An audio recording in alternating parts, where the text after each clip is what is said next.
Oh, well, that's that sorted then. Time waits for no man, or so they say. Yeah? Well, try telling that to Doctor Who. Yes, the second series has been and gone, and so has Billie Piper, who not only gave a fantastic performance, I think, as Rose, but also allowed viewers to play a fun game called Which Bit of Her Face is the Biggest? It's her eyes, I reckon it's her eyes. Yeah. Nose. No, Nostrils, nose, eyes. mouth, lips. Now let's get something straight, okay? I love Doctor Who. It somehow bypasses the cynical, nasty, gnarled bit of my brain completely and plugs straight into my gurgling, overgrown child. I love the fact that it's a big, populist drama driven by ideas. What's happening? One of them must have found the right time window. Now it's time to send in the troops. Plus, it scares kids shitless. And I hate kids, so the longer they spend cowering in terror, the better. But nothing's perfect, so while Series 2 is still fresh in our minds, let's compile a little wish list for Series 3, starting with wish number 1. Next time round, less gurning. And by gurning, I mean this. Who are you gonna call? Yeah, that's it! I ain't afraid of no ghosts. Alright?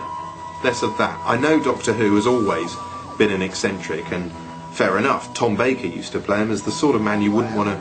Well, you wouldn't have to use a bath towel after him. Touch one wire against the other. But poor old David Tennant, who I think is great in all other respects, seems to have been encouraged to ramp up the goofiness until he becomes perilously close to being one of those archetypal, annoying, wacky characters from a bad US sitcom.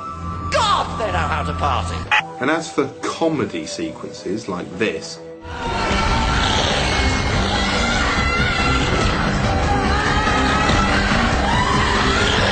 If you ask the Chuckle Brothers to do that, they just go...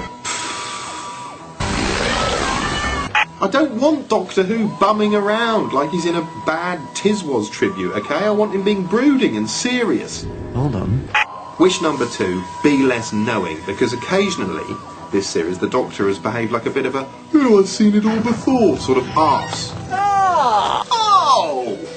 Oh, it's space. Oh, it's a sanctuary base. Wish number 3, cut the cheese. Okay, it's a good thing that New Who is more emotional than Old Who. Sometimes this series it's been genuinely moving. But rather than tugging your heartstrings occasionally and for great effect, Series 2 seemed to perpetually be yanking at them, which left it looking mawkish.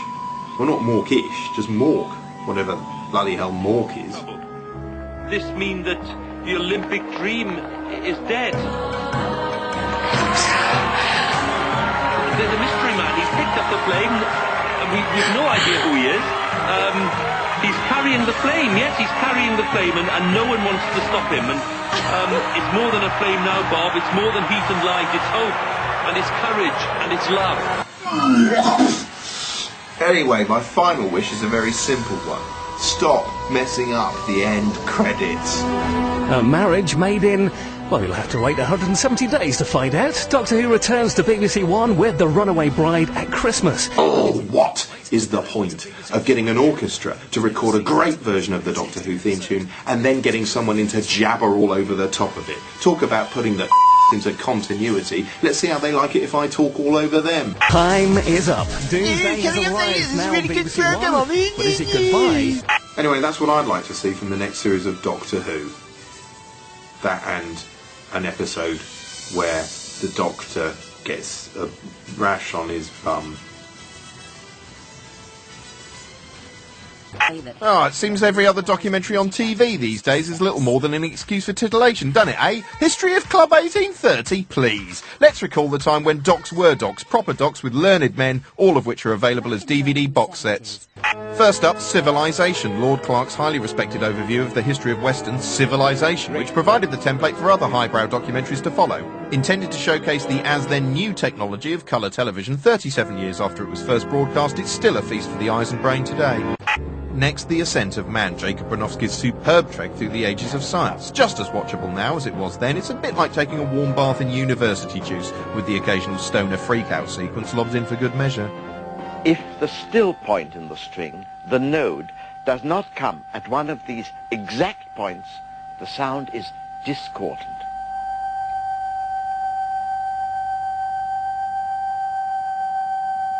Finally, The World at War, an epic and heart-rending history of the Second World War, worth buying for Laurence Olivier's gracious and affecting voiceover alone. Down this road, on a summer day in 1944, the soldiers came. I once watched the whole thing over a single weekend following a messy breakup. Don't know if it helped at all, but it's a bloody good documentary. Now here's philosopher Jamie White, who wants to talk to you about adverts. Advertisers aren't stupid. They know what to appeal to. And so you can tell, for example, what people value. So you don't see very many advertisements these days that appeal to people's desire to be respectable, for example, or to be sober. It's all about being sexy and fun and healthy and so on. At the moment, naturalness or nature is worshipped, and so a lot of products are promoted on the grounds that they are natural. Something is natural if you get it as you would find it in nature, unmanipulated by man's influence. I saw a Jordan's ad recently that had the theme back to nature and lovely pictures of the countryside and so on, as if this product is somehow very natural. But you don't find packets of cereal in nature. You might say that all the ingredients of the cereal packet are natural, but these are unnatural collections of natural stuff, and that's all there can ever be, unless you want to eat butterflies and apples off trees and so on. It's the idea that natural's good that's so silly. Cars are very good in my opinion. Whereas syphilis is not. The other peculiar trick is to say that you're more or less something without saying than what. There's an advertisement for Colgate toothpaste which says that using Colgate toothpaste reduces plaque by 98%. Is that compared with not brushing your teeth at all, or is it compared with brushing it with a different toothpaste? Perhaps, I don't know, but perhaps scraping my teeth with a wire brush would reduce plaque by 98%. Unless I get this information in the advertisement, I'm none the wiser. These statistics also often display something I call spurious rigour. 9.5% or something. Well, if it's 9.5%, it must have been worked out scientifically, right? No one just made that up. Kellogg's currently advertises, I think, on the grounds that eating cornflakes makes you 9% more alert. Kids are on average 9% more alert. I looked up on the website to work out what this could mean, and was very helpfully informed that actually there are a lot of other findings from the research too. Children who had cornflakes were 17% less emotionally distressed, or something like that. But what is this measure of emotional distress, which admits for precise degrees like 17% more or less? If you were to have a history of advertising, it might be something a bit like a history of stupidity. Jeremy Kyle was born in London in 1965. Educated at Reading Bluecoat School, then Surrey University, Kyle spent the next 10 years of his life on the road working in recruitment and sales. Kyle became a dad in 1990. 6 years later, a friend told Kyle he had a good voice for radio. He decided to make a tape. In 1996, aged 31, Kyle began his broadcasting career on Kent's Invicta FM. He moved to Orchard FM later that same year. 1997 saw him move to Birmingham's BRMB station, presenting late and live, Sunday to Friday, 10 p.m. to 1 a.m.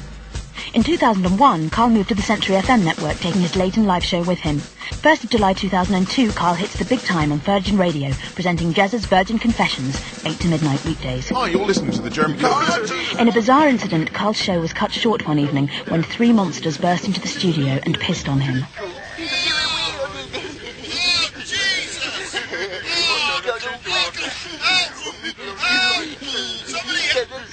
Somebody bring in and help me! Does anyone listen? Please call the police! Get off me! Fast forward to today, and the Jeremy Kyle Show secures a 34% audience share in its slot on ITV, attracting up to 1.5 million very thick viewers. Well done, Kyle.